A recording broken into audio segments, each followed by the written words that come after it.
Today on AGetc, we start out with Brian McCornack explaining how he is using soybeans to transition teachers into inquiry ninjas. Then Rich and Sharon Felts reflect back on their farming and leadership roles in the Kansas Farm Bureau. Next, we hear about the ups and downs over the last 40 years in the beef industry. Then Bill Schapaugh talks about last year's successes in soybean breeding, largely due to the support from your soybean checkoff dollars. And we'll end with ideas on how to enhance transparency in the beef industry.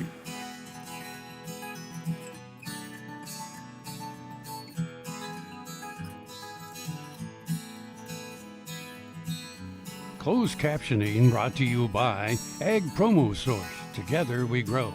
Learn more at agpromosource.com. This segment brought to you by Kansas Regenerative Medicine. Your stem cells, your health, your life. Okay, Brian McCornack at Kansas State University Department of Entomology. And I'm here talking to the Kansas Soybean Commission about our Summer Soybean Science Institute, which we call 3SI. And it's really about developing what we call inquiry ninjas. We've got teachers coming from all over the state to come in for a 3-week experience.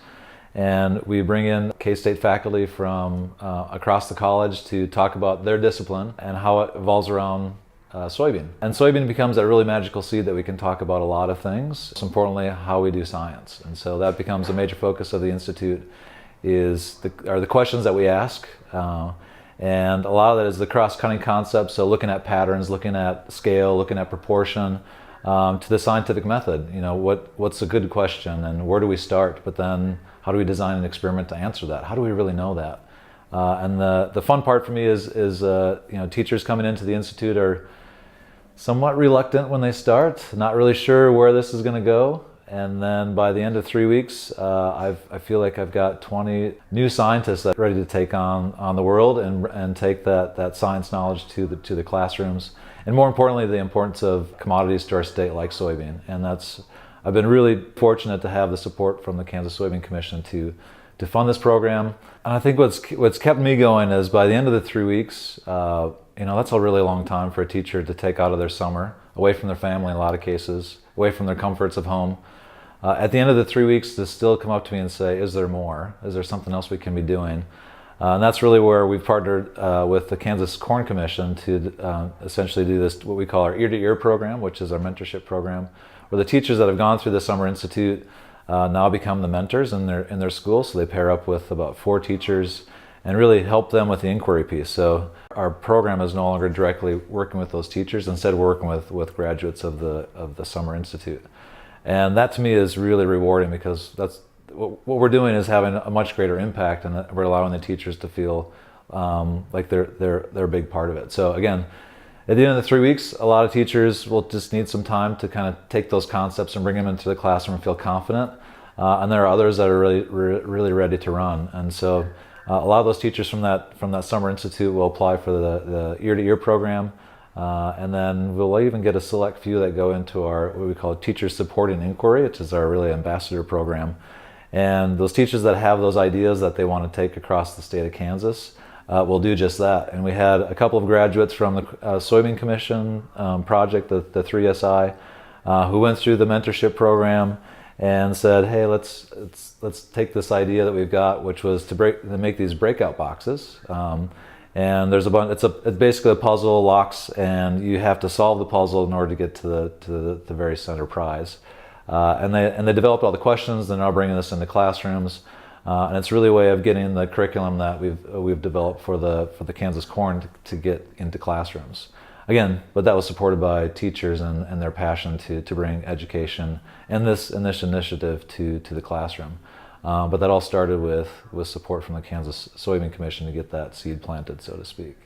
If we get to do this again for an 8th year, we're hoping to put out a call for applications, usually in late spring, and it's usually the first 3 weeks in June. We're looking for teachers, so send them our way. Watch Ag AM in Kansas online at agaminkansas.com. Hi, I'm Kim Mandring with Hardy Insurance. I'm here to help you with all of your farm and ranch needs. When it comes to protecting your operation and your family, you need a name you can trust at a price you can afford. Call me today or visit hardyaviationins.com. SureCrop Fertilizers was started by my father, Don Sherman, and my mother, Shirley Sherman. Family business that started in the 80s. We predominantly focus on plant nutrients and what we can do to give growers better responses with the fertilizer dollars that they do, and what we can do to make those things work better for that grower. We're based out of Seneca, Kansas. We work with growers in their soil analysis to figure out what they need, and then we can put those in a blend that gives them the best results, and so that we can deliver that direct to their farm so that they have those nutrients where they need them, when they need them, and so that they can apply them in a manner that's very efficient to them and works well in their planting systems and what they're doing. Sure Crop Fertilizers has been around for a long time. We always say we're big enough to take care of everything you need, but we're small enough to do it quickly. You can get a hold of us at 1-800-635-4743. Our website is surecropfertilizers.com, and you can always email me at Corey@surecropfertilizers.com, and with any questions you have, we're glad to answer and work with you. This segment brought to you by Kansas Wheat. Learn more at rediscoverwheat.org. Kansas Farm Bureau is celebrating 100 years of advocacy, education, and service. Leaders like Rich and Shirley Felts have forged a path for Kansas farmers and ranchers through their service to their communities, industries, and farm organization. Most of my time with Farm Bureau has really been around serving on committees more so than actually serving on the board. But one of my first most memorable experiences is getting to work on use value appraisal. We had multiple meetings, of which the one is the most memorable to me is sitting in our county office with our state senator trying to explain to him the merits of use value appraisal. As we all know, use value appraisal did pass, become a constitutional amendment, and we live under that premises today. Throughout time then, we continue to serve basically on our County Farm Bureau policy committees, and went through the Carl program, and having done that, decided that there was more that I could contribute to agriculture. A couple of years later, got the opportunity to be able to be a district director, and as time goes on, other opportunities avail themselves. Then was elected vice president for 3 years, and now I've had the opportunity to serve our organization as president for the past 4 years. When Rich was voted in as president of Kansas Farm Bureau, I was pleased that he asked that I would be there with him. One aspect of our organization is the connectivity that we have. We talk about the grassroots, but also when we look at it on a bigger scale, we're county organizations involved with a state organization, involved with a national American Farm Bureau. But our connectivity goes much beyond that as well. Because for us to be effective in agriculture, we're minor in compared to our society anymore. And the fact that we must be connected with our other commodity groups, it's imperative that we all work together on these issues.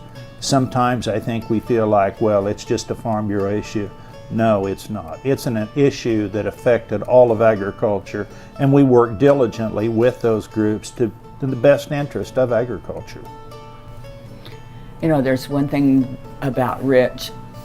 We've been through good times, and we've been through the hard times, and we've lost livestock to fires, and we've been through many of the challenges. We've had bad crop years, we've had floods, just like so many across the state. We've even had drought, even though it's hard to believe in southeast Kansas we can have a drought. But it's just that Rich has been through all of that. He's approachable. Talk to him, and his leadership is of great value because we've experienced, along with farmers and ranchers across Kansas, some of the same things that they're going through right now. As we look at these issues in the past, we've gone back for 100 years. Not that I have gone back 100 years, thank goodness. But for 100 years, we've been able to address the issues that affect agriculture in our rural communities. Here today, as those issues that I've talked about, they're important to us. But as we look to the future, I'm sure that we will have issues, not exactly like we've had in the past, that they will be very similar. So as we go forward, I think it's important that we lay the groundwork that our organization can function to meet the needs of agriculture and be a voice for agriculture. But within our organization, as you become more involved, in my case, become a district director, that hour or two becomes into days. Well, we can compensate for an hour or two on our own, but in our case here, like so many others that have become in leadership roles, you have to have assistance to make your farming operation continue. In our case, we've been in a partnership since right after we got started with my brother and I. And today we have a son and he has a son-in-law that are actively involved in our operation. So without the assistance of those individuals, it'd be impossible for me to continue my role, not only as a director and missing a day or two off the farm, but as become president, time becomes a lot more critical and a priority to what we do.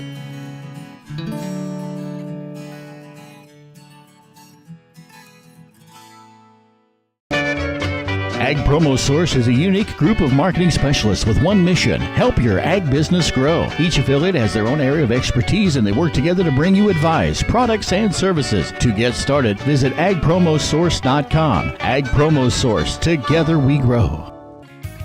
Heinen Brothers, a fourth-generation Northeast Kansas farm family, knows how tough farming can be. Farmers helping farmers. Heinen Brothers Ag, selling and servicing crop protection products, fertilizer, anhydrous ammonia, cover crops, quality aerial and ground application. Call today to learn about our extended term financing program. 800-760-4964. HeinenBrothersAg.com. This segment brought to you by Sure Crop, liquid crop nutrition delivered right to your farm. Demand for beef is growing strong after decades of decline. CattleFacts Executive Vice President Randy Block explains why. Well, we've gone through a major change in beef demand from where we were back in the early 1980s to where we are currently today. From 1980 to 1998, beef demand was cut in half. Now, put that in perspective. That means half the people aren't enjoying their eating experience. That's just, it's not acceptable. The industry got focused on changing things in the late 90s, early part of the 2000s, and the quality grades started to improve. And today, beef demand has grown tremendously to the point of the equivalent of about $20 a hundred in the last 20 years. So it's an incredible story. As beef got better, consumer income levels increased, along with their desire and ability to buy higher quality beef. The effects are seen in beef price spreads across the years. The spreads have held together very well. The Choice Select spread is at $10 again this year. That's where it's averaged in here over the last 15 years. So even though the grade has improved 25%, again going from 55% Choice and Prime to 80% Choice and Prime, the spreads tell us that's what the market wanted. People are willing to pay more for that type of eating experience. We have seen some erosion in the prime spread in here in the last year where we've seen supply increase as much as it has. I think that's opportunity. I think that's more opportunity for end users to come back in, consumers to experience the value in eating quality of prime. Increased demand goes beyond our borders, which adds value to beef exports and more profit for all beef industry sectors. Average profitability over the last several years, we've had cow-calf producers making $200 to $300 a head. Cattle feeders have had two of the 5 best years in history over the last 4 or 5 years.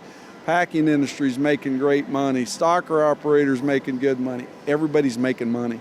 End users are making money. That's what a sustainable business is all segments making some money. And I think that's something we should be really proud of. And that's a kind of pride you can take to the bank. I'm Bob Cervera.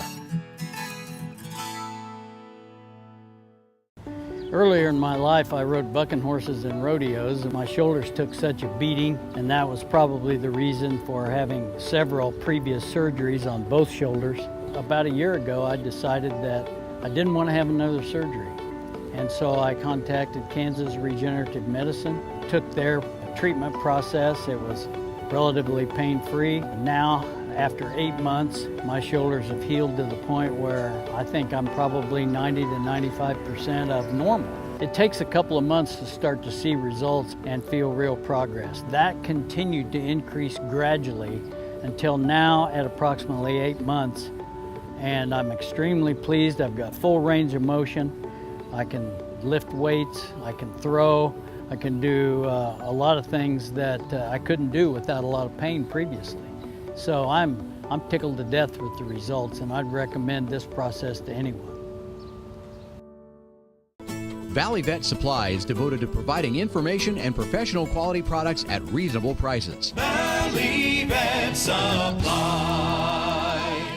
This segment brought to you by Kansas Corn.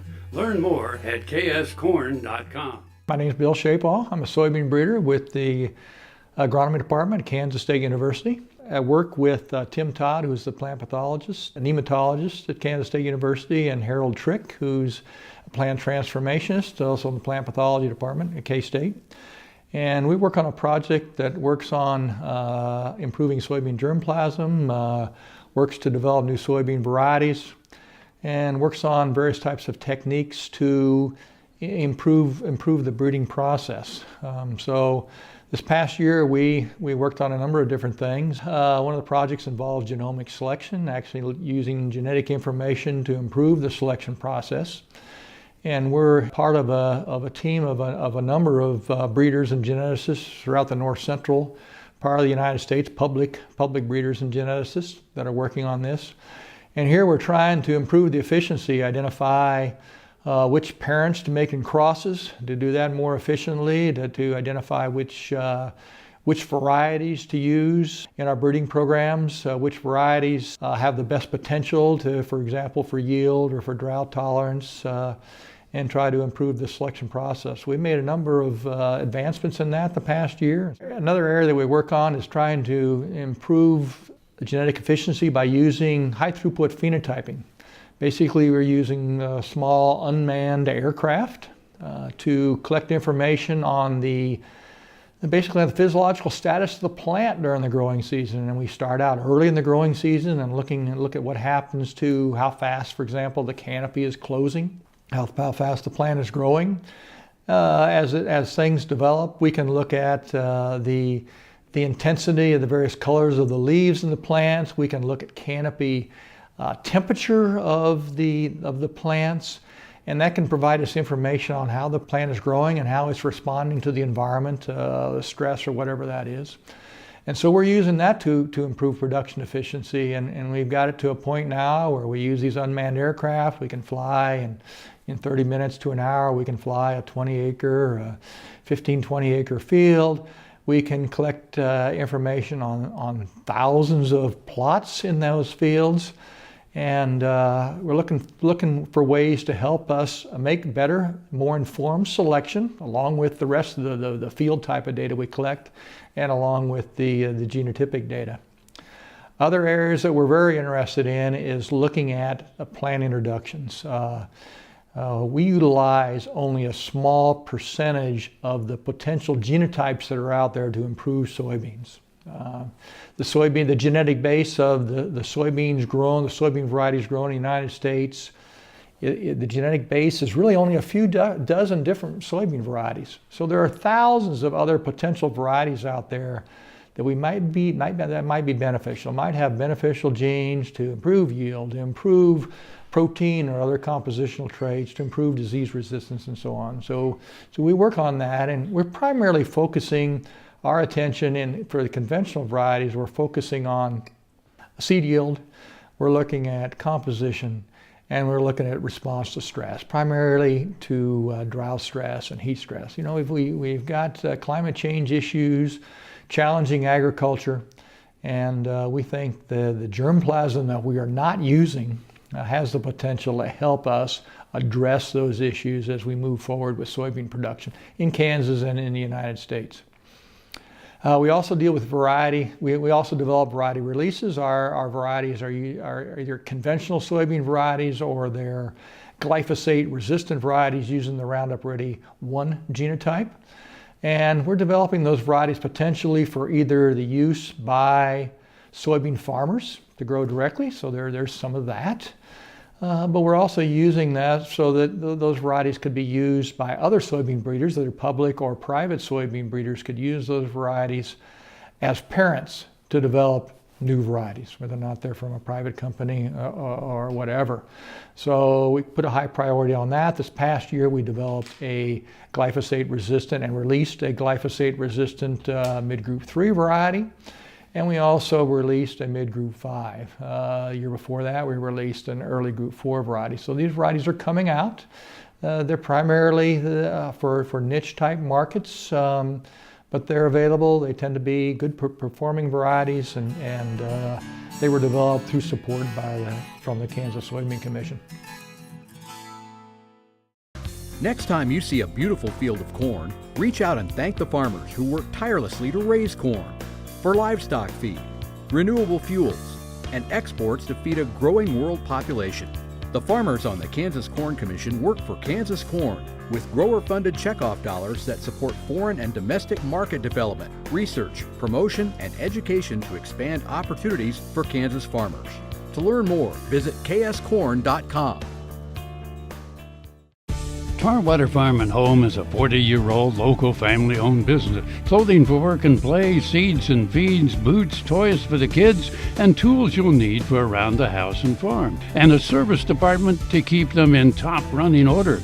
It's a big store, so take some time to see what they have for your farm and home. Tarwater's everyday pricing is like others' sale prices. When you need it, they've got it. Tarwater Farm and Home, 4107 North Topeka Boulevard. The Kansas Wheat Innovation Center in Manhattan is rediscovering ways to get improved varieties and new genetics in the hands of farmers faster. Grower-led and checkoff-funded research initiatives are bringing about positive change. This grassroots leadership provides a strong voice in Topeka and Washington, D.C. Now is the time to partner with Kansas Wheat in moving wheat forward. Kansas Wheat Commission and Kansas Association of Wheat Growers. Farmers investing in their future and yours. Log on to rediscoverwheat.org. This segment brought to you by Kansas Soybean Commission. Progress powered by Kansas farmers. When you think IBM, you probably don't think beef. That might change thanks to IBM Food Trust's blockchain initiative. Blocks of information form a chain. And in this case, the information is about beef, from pasture to plate. Blockchain allows you to keep information securely, privately, and also share that information with different transaction partners in a way that keeps that information secure between parties, and you can actually choose information to be shared. So it allows you to share information seamlessly, efficiently, and securely. The program offers trust and transparency in places where neither exists or could be improved. And so in the food industry in particular, there are a lot of concerns about food safety, food fraud, sustainability, and other hosts of concerns. And part of how we can solve these issues is with trust and transparency. We believe that with blockchain, we can bring light to problems that have plagued us for centuries. And one of those problems, food safety, for example, we're able to pinpoint the source of contamination by looking across the food chain. Another might be freshness. We might be able to see which things are fresher or not fresh based on information across their supply chain. And so with blockchain, we're able to do things that bring trust and transparency to solve problems that we never really could solve before. It's important to note, information on the blockchain is secure, and cattlemen have choices when it comes to what and how much is shared. With blockchain, your data belongs to you. We believe that the data does not belong to the solution, nor does it belong to your transaction partners. And so your data is held in a secure environment, and it's only shared when you want to share it. The program not only has the potential to help cattlemen from a logistics standpoint, but from beef demand and sustainability standpoints too. A lot of us, folks who live in the city, we love the idea of understanding where our food comes from, seeing pictures of where our cattle is raised. And I think that sort of connection allows us to feel closer with the food that we're eating, realize that, that the men and women who are raising these products actually really care about the things that they're producing. And it's the same thing they would feed their families at home. Technology that helps sell beef? That's worth a spin around the block. I'm Bob Cervera. Closed captioning brought to you by Ag Promo Source. Together we grow. Learn more at agpromosource.com.